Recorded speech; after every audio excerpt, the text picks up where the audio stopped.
Olá, seja bem-vindo ao canal Fumaça Literária. Meu nome é Pedro Leite e hoje nós vamos falar a respeito deste livro aqui, Ponciá Vicêncio, da Conceição Evaristo. Tá bom? Então, venham comigo.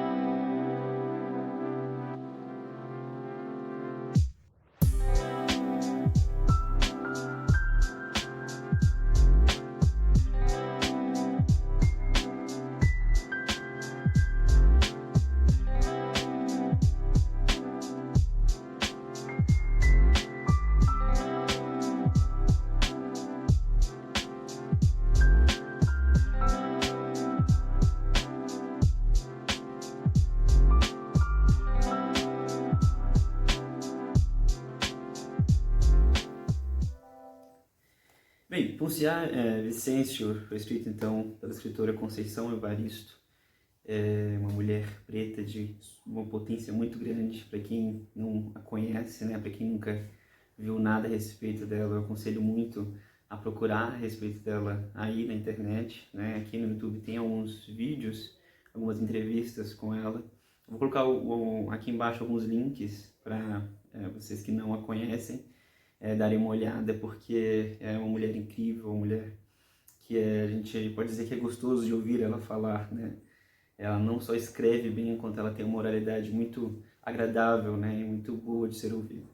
Então, falando a respeito de Ponciá Vicêncio, antes eu queria ler para vocês um pouco a respeito da Conceição, né? Para aqueles que não a conhecem, ela nasceu em BH, né? Belo Horizonte, capital de Minas Gerais, no dia 29 de novembro de 1946. Eu estou com um pequeno roteirinho aqui para não esquecer de nada, nem também falar demais e, e ficar divagando e não falando nada de importante, né? Mas ela então nasceu no dia 29 de novembro de 1946, em BH, e aqui falam a respeito um pouco da carreira dela, tanto acadêmica, né, quanto literária. Fala o seguinte: Conceição Evaristo nasceu em Belo Horizonte, Minas Gerais, mestre em literatura brasileira pela PUC-Rio e doutor em literatura comparada pela Universidade Federal Fluminense, UFF.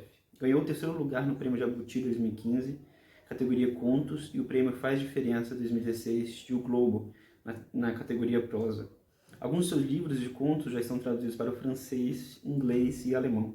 Tem diversos contos publicados em obras coletivas e 6 obras individuais, entre elas Olhos d'Água, Becos da Memória e Ponciá Vicêncio, pela Palas Editora. Então, a Conceição, ela inclusive começou a escrever, né, começou a ter os seus primeiros trabalhos publicados a partir da década de 1990, no Cadernos Negros, se não me engano, são publicações de uma editora que, se não me engano, que se chama Quilombo hoje, né? E aí ela começou a publicar esses livros, e o Ponciá Vicêncio sai em 2003 e é o primeiro romance dessa autora contemporânea de extrema importância para a história do Brasil, de extrema importância para pensarmos o Brasil, de extrema importância para pensarmos né, a diáspora negra e todas as suas consequências e as vivências negras neste solo, né, ao qual chamamos o Brasil, e muito da nossa realidade, tanto do racismo estrutural, quanto da violência de gênero, da violência doméstica e tantas outras coisas que são presentes nesse livro e que a gente imerge nessa realidade, que é a realidade que nos cerca, que é a realidade que está presente o tempo todo e é à nossa volta constantemente, né? Mas então, qual é a história de Ponciá Vicêncio? Como o livro sugere, a gente vai acompanhar então a história desta mulher, né, desde pequenininha. Então o livro começa falando a respeito dela pequena, que ela mora em uma região da qual a gente não tem muita informação, é apenas chamada Vila Vicêncio. Então ela mora nesse interior, né, nessa região de grandes fazendas, de grandes latifúndios de coronéis. E aí a gente acompanha então desde o momento dela bem pequenininha, até, enfim, quando ela cresce e ela sai daquela região, né, ela sai do interior e migra para uma cidade, que também não se fala qual é o nome da cidade, mas a gente tem mais ou menos pelo menos para mim, fica meio que evidente que seria Belo Horizonte ou qualquer outra cidade grande. A história também não fala mais ou menos o período que se passa, mas a gente tem uma noção, assim, que poderia ser ali dos anos 40, 50, 60, tá? Então ela muda para essa cidade em busca de uma nova vida, em busca de qualidades de vida, e aí ela tem toda uma realidade que é a realidade de milhões de brasileiros, né?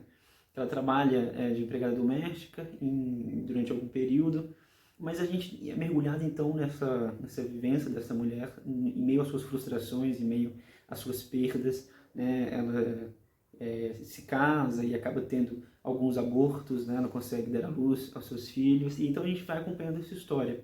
E também a gente acompanha a história do irmão dela, o Luandi, né? Que em determinado momento ele também sai desse interior e vai à cidade, a mesma cidade que ela, em busca de melhorias de vida, e também um pouco da mãe dela. Então essa história é uma história meio que familiar, assim, da família Vicêncio.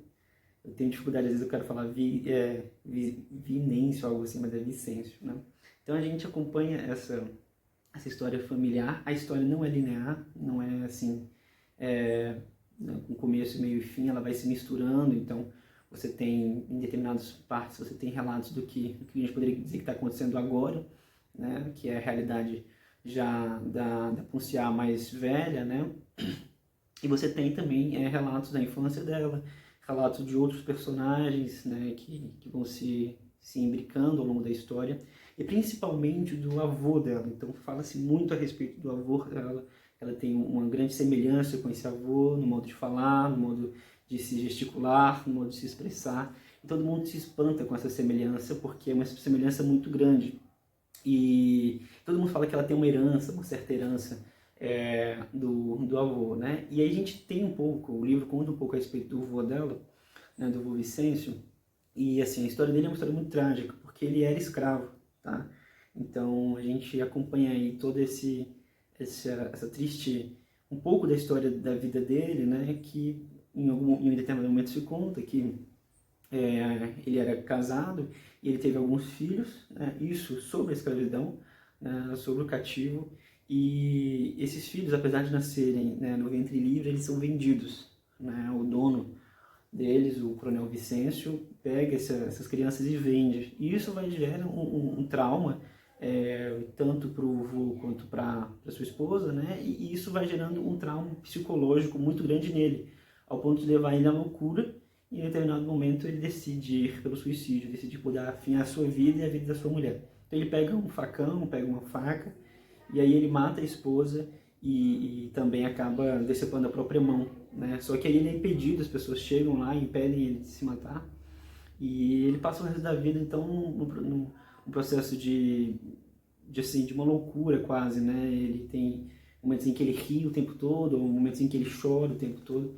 Então a gente tem essa marca trágica na história da Ponciá, em que vai ser algo muito presente, ela sempre vai estar relembrando e tendo lembranças a respeito desse avô dela, né? E é uma história que marca a identidade de quem ela é, e também muito da ausência dela, porque o livro fala muitas vezes a respeito dessa ausência que ela tem, que é um marco que a gente não sabe muito bem, porque o livro não explicita muito bem isso. O que é essa ausência que ela tem? Talvez seja algo psicológico, psiquiátrico, até mesmo espiritual, assim, a gente não sabe, mas é talvez uma síndrome de ausência epiléptica, sabe? Porque ela tem um momento em que ela sai do corpo, eu poderia dizer, ela tem, sabe, uma crise de ausência mesmo.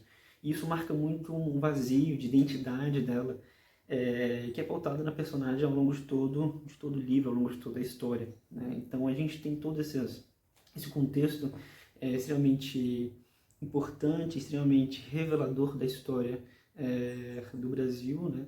Desde a escravidão até todo esse processo de dificuldade, de injustiça social que a Ponciá passa na cidade grande em busca de melhores qualidades de vida. E, enfim, é uma história riquíssima, uma história, apesar de ser um livro pequeno, né? Quase, não sei nem se a gente pode dizer que é um romance ou uma novela, tem pouco mais de 100 páginas.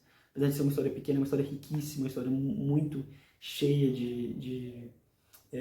como poderia dizer, de emoções escritas, assim, né? Então o livro ele não tem muito uma necessidade de explicar tudo, ele não explica tudo, ele não conta as coisas de forma muito cartesiana. É mais um convite para um olhar às emoções, é mais um convite para um mergulho em um exemplo diaspórico, né, da diáspora africana. E a gente tem muito essa realidade do negro no Brasil, né, desse racismo estrutural e de como isso forma as identidades, porque a gente tem muito uma questão que fica presente no livro, é que para o povo negro a escravidão é um passado que ainda não terminou. Então isso é presente e isso modela a vida da Pouciá, modela a vida do irmão dela e modela a vida daquela sociedade, da nossa sociedade, né? Molda as nossas vidas. E, enfim, eu separei, lendo aqui antes de fazer o vídeo, eu separei 15 partes para ler e conversar com vocês. Só que se eu fosse ler essas 15 partes e discutir essas 15 partes, a gente ficaria aqui 1 hora conversando, né? Então eu peguei dessas 15 e separei as 5 que eu considero que sejam mais assim essenciais e interessantes de falar aqui, né? Então, deixa eu ver aqui no meu roteirinho que eu havia escrito, a gente tem uma questão também da Pouciá odiar o nome dela, né? Então a gente durante uma passagem do livro bem interessante que eu não vou ler, mas que ela fala isso, ela fala dessa ausência do nome, né? Que ela não se reconhece naquele nome, ela odeia aquele nome. Tanto o Pouciá mesmo quanto o Vicêncio, né? Que o Vicêncio é o nome que foi dado a ela pelo senhor de escravos que possuía seus bisavós, né? E como esse nome passa ali para ela, vira o seu sobrenome, e é o sobrenome, né, do escravocrata, né, enfim, desse personagem que oprimiu e desgraçou a vida deles e mesmo assim deixou uma herança que é o nome, né? E aí a gente tem algumas passagens que eu gostaria de ler aqui para vocês, que são muito ricas e muito interessantes, e aí enquanto eu leio, a gente comenta um pouco a respeito dessas passagens, né?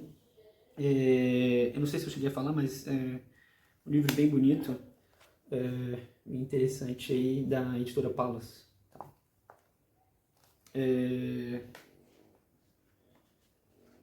Muito bem editado e diagramado. Mas então, a primeira passagem que eu queria ler é a passagem que fala a respeito de quando a Pouciá decide por sair ali daquela local onde ela mora, né, daquela vilazinha no interior ali onde ela mora, para ir tentar a sorte na cidade grande. E aí fala o seguinte: quando Pouciá Vicêncio resolveu sair do povoado em que nascera, a decisão chegou forte e repentina. Estava cansada de tudo ali, de trabalhar o barro com a mãe, de ir e vir às terras dos brancos e voltar de mãos vazias. Então tem um relato a respeito disso, de como ela trabalha o barro, né? Tanto ela quanto a mãe dela trabalham o barro, produzem panelas, produzem tanto objetos úteis, né, de utensílios domésticos, quanto objetos de arte, né? E isso é muito importante no livro, ao longo da história, essa questão vai ser bem importante.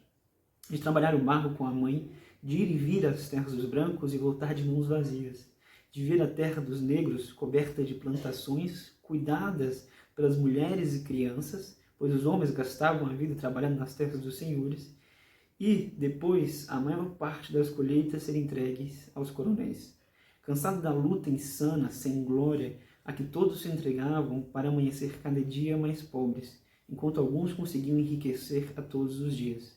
Ela acreditava que poderia traçar outros caminhos, inventar uma vida nova, e, avançando sobre o futuro, Pouciá partiu no trem do outro dia, pois tão cedo a máquina não voltaria ao povoado. Nem tempo de se despedir do irmão teve, e agora, ali, deitada de olhos arregalados, penetrados no nada, perguntava se valera a pena ter deixado a sua terra. O que acontecera com os sonhos tão certos de uma vida melhor? Não eram somente sonhos, eram certezas. Certezas que haviam sido esvaziadas no momento em que perdera o contato com os seus. E agora, feito morta, vivia. Então você percebe essa não linearidade do texto, né? Porque a gente tem aqui, então, ela já adulta, se lembrando desse momento em que ela partiu. E tem uma coisa muito interessante isso aqui, que é o seguinte: Os homens, eles eram obrigados a trabalhar nas terras dos senhores, né, dos coronéis, mesmo após a abolição, anos, né, depois da abolição. E as terras em que eles viviam, os pequenos lotezinhos, as pequenas chacrazinhas onde eles viviam, e as plantações que ali eles plantavam, cuidavam, as mulheres cuidavam, parte daquilo ali tinha que ser entregue ao Senhor, né? Então ela está falando a respeito disso, a respeito desse roubo constante, né, da vida que aquelas populações tentavam construir, né? Então, de ver a terra dos negros cobertas de plantações, cuidada pelas mulheres e crianças, pois os homens gastavam a vida trabalhando nas terras dos senhores, e depois a maior parte das colheitas serem entregues aos coronéis. Então, tem essa indignação com essa história, e tem uma parte muito interessante que é quando o pai da Ponciá, né, sofre um abuso psicológico muito grande do filho do coronel Vicêncio, né, que ele era meio que o pajem dele, e aí ele pergunta para o pai por que apesar da abolição, apesar deles já serem livres, eles não saíam dali, né? E fala o seguinte, tem um relato desse trauma, né, que ele passa, e aí fala, naquela noite teve mais ódio ainda do pai, se eram livres, por que continuavam ali? Por que então tantos e tantas negras na senzala? Isso após a abolição. Porque todos não se arribavam à procura de outros lugares e trabalhos. Um dia perguntou isto ao pai, com jeito, muito jeito. Tinha medo dos ataques dele. O braço cotoco do homem ao bater pesava como se fosse de ferro. Era certeiro na pancada. Atingia-lhe sempre na cabeça, provocando um gosto de sangue na boca. Perguntou e a resposta do pai foi uma gargalhada, rouca, de meio riso e meio pranto. O homem não encarou o menino. Olhou o tempo como se buscasse no passado, no presente e no futuro uma resposta precisa, mas que estava a lhe fugir sempre. Então, essa indignação, né, de que apesar da abolição ter vindo, apesar da liberdade ter vindo, eles continuavam presos à terra. Né? E como essa prisão não era simplesmente uma questão de eles decidirem viver assim, mas que estava tecida em vários pressupostos ali, era uma construção feita de propósito pelos senhores ali, né? De prenderem aquelas vidas à terra, né? A ponto de uma perspectiva de outra vida quase que não ser possível, né? E a relação do pai da Vicêncio com o avô, inclusive esse avô que tem muita semelhança com ela, é o avô paterno. A relação do pai e do avô é uma relação muito turbulenta, né?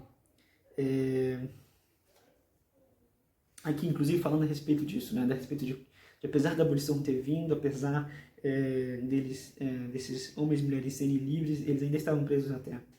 Tempos e tempos atrás, quando os negros ganharam aquelas terras, pensaram que estivesse ganhando a verdadeira alforria. Engano. Em muito pouca coisa, a situação de antes diferia da do momento. As terras tinham sido ofertadas aos antigos donos, que alegavam ser presentes de libertação, e, como tal, podiam ficar por ali, levantar moradias e plantar seus sustentos. Isso após a abolição. Uma condição havia, entretanto, a de continuassem todos a trabalhar nas terras do coronel Vicêncio. O coração de muitos regozijava, iam ser livres, ter moradia fora da fazenda, ter as suas terras e os seus plantios. Para alguns, o coronel Vicêncio parecia um pai, um senhor Deus. O tempo passava e ali estavam os antigos escravos, agora libertos pela lei áurea. Os seus filhos, nascidos do ventre livre, e os seus netos, que nunca seriam escravos. Sonhando todos sobre o efeito de uma liberdade assinada por uma princesa, fada madrinha, que do antigo chicote fez uma varinha de condão. Todos, ainda, sob o jugo de um poder que, como Deus, se fazia terra. Então, você tem uma promessa ali, né, de que as terras seriam dadas para esses negros ex-escravizados, né? E que, como isso, essa mentira, essa falsa promessa acaba prendendo eles às terras, né? E depois a gente tem, mais à frente, a gente tem um pouco mais dessa explicação, né? Desde pequena, a Ponciá ouvia dizer também que as terras que o primeiro coronel Vicêncio tinha dado para os negros como presente de libertação eram muito mais, e que pouco a pouco elas estavam sendo tomadas novamente pelos descendentes deles. Alguns negros, quando o coronel lhes doou as terras, pediram-lhes que escrevessem o presente no papel e assinassem. Isso foi feito para uns. Estes exibiam aqueles papéis por algum tempo, até que, um dia, o próprio doador se ofereceu para guardar a assinatura da doação. Ele dizia que, na casa dos negros, o papel poderia rasgar, sumir, não sei mais o que. Os negros entregaram alguns desconfiados, outros não. O coronel guardou os papéis e nunca mais a doação assinada voltou às mãos dos negros. Enquanto isso, as terras voltavam às mãos dos brancos, brancos que se fizeram donos desde os passados tempos. Então a gente tem toda essa mentira, essa enganação que acontece, né? E como isso faz toda aquela população ficar presa à terra sob uma falsa esperança, uma mentira, né, de que aquelas terras eram deles, que eles haviam ganhado aquelas terras, e com o tempo os descendentes do coronel vão roubando essas terras que haviam sido dadas, né? Isso é muito relevante e pertinente para a gente entender um pouco a respeito também da história do Brasil e do pós-abolição. E aí já na cidade, né, a gente percebe que aquela frase que eu falei, inclusive uma frase de uma professora, de uma historiadora que a Conceição Evaristo, em uma das entrevistas que ela dá, ela fala a respeito dessa frase, né, que para o povo negro a escravidão é um passado que ainda não terminou. Então a gente tem que essa escravidão permanente, essa escravidão presente a todo tempo, e aí já na cidade, né, fala o seguinte, que a Ponciá, pensando, então a gente constantemente está no pensamento da Ponciá. A vida escrava continuava até os dias de hoje. Sim, ela era escrava também. Escrava de uma condição de vida que se repetia. Escrava do desespero, da falta de esperança, da impossibilidade de travar novas batalhas, de organizar novos quilombos, de inventar outras em nova vida. Então, dessa continuidade da escravidão, né, seja uma realidade que se mantém, né, seja por uma completa omissão do Estado, seja por uma completa participação da sociedade, né, em tampar os olhos, em fingir que não vê, e de uma branquitude que continua insistindo no mito da democracia racial, a escravidão perdura, né, e tem consequências dramáticas para a nossa história permanentemente, né.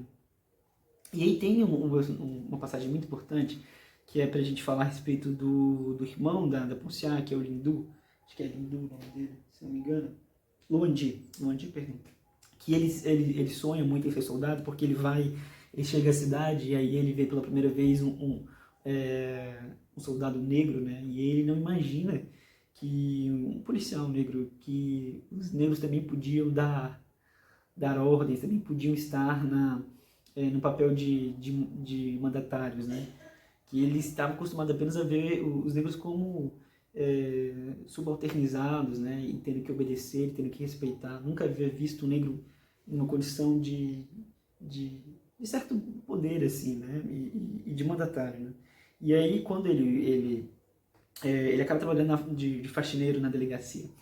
E aí, depois, quando ele volta para o interior em busca da mãe dele, ele pede uma farda emprestada, uma farda velha emprestada desse amigo dele, que é o Nestor.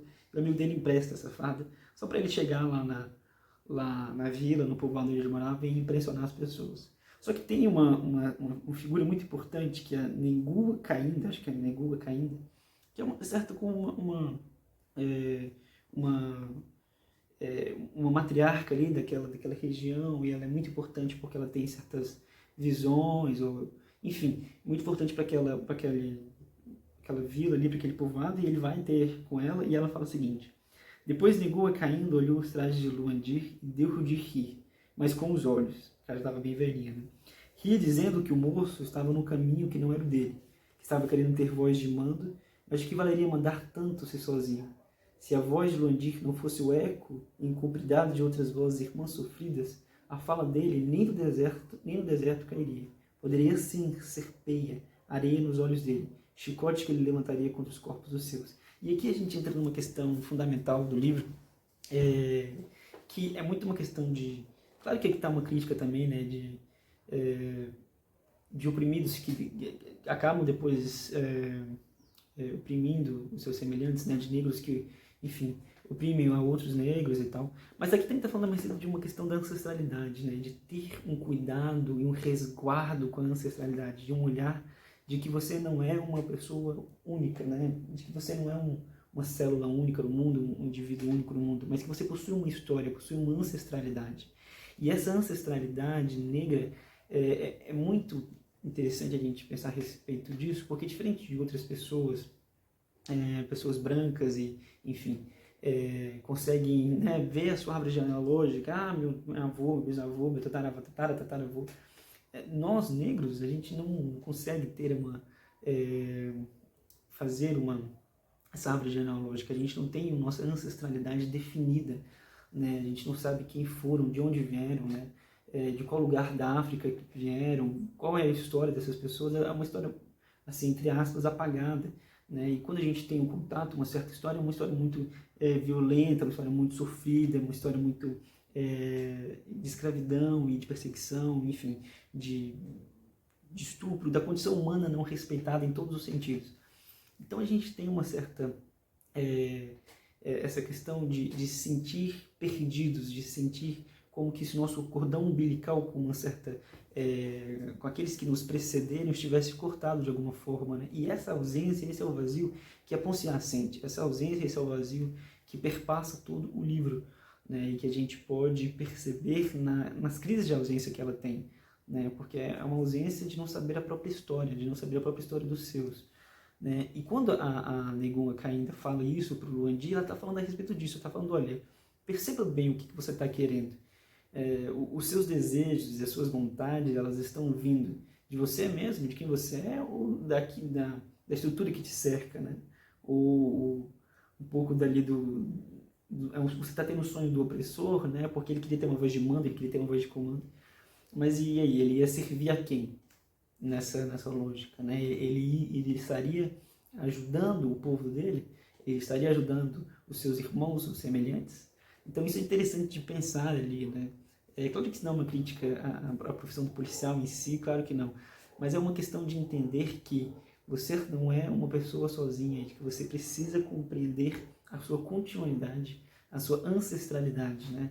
E que isso fala muito a respeito de quem você é. Então, o trauma da Ponciá é muito essa questão, claro, do abandono e da sua própria história, mas também da ausência dos seus familiares, que ela perde o contato completo com eles, né? Ela volta no interior buscando a mãe, buscando o irmão, e eles não estão lá. Então a gente tem um pouco dessa tristeza, dessa vontade do reencontro, mas a gente também tem uma questão a respeito dessa história da ancestralidade e desse desejo em resguardar essa ancestralidade, muito como pela força da memória, né? Pela força de relembrar os seus, de relembrar a sua história, né?